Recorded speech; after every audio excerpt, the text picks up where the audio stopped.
Hello peeps, don't know what to record, but I just wanted to. Let's go see what we have around.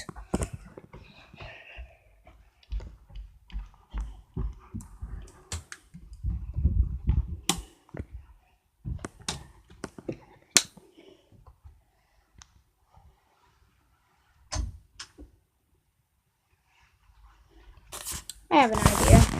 For those who like reading, I'll read a book. This is Stormcat.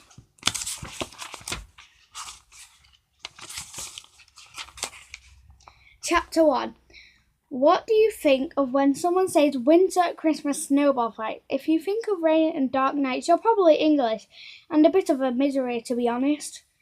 If you think of solid ice, bitter cold, and bears roaming around, you might be Canadian.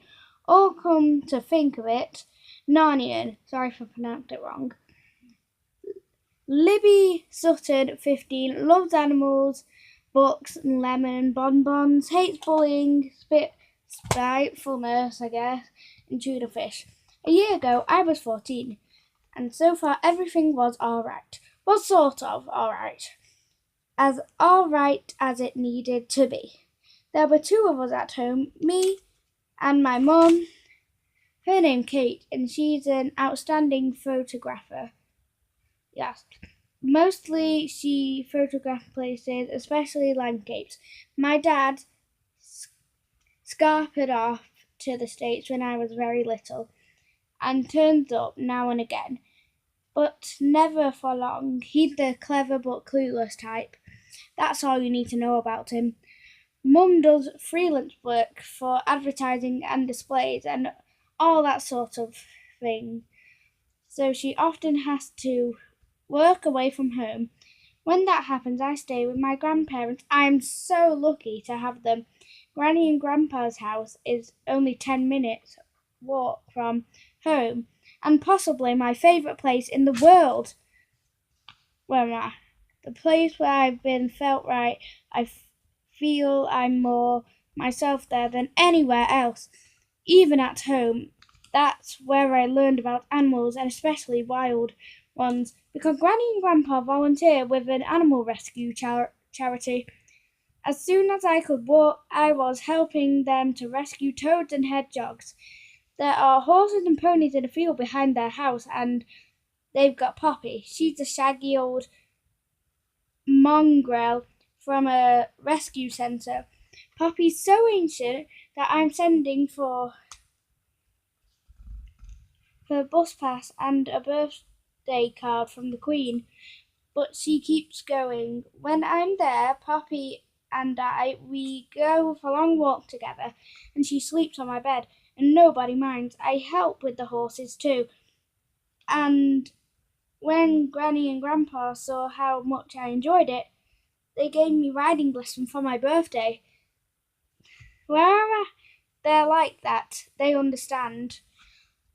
The Libby Sutton very, very basic guide to wildlife. 3 minutes away. If a hedgehog is out in daylight, it shouldn't be observed. It's probably ill and needs the vet. Always leave clean water out.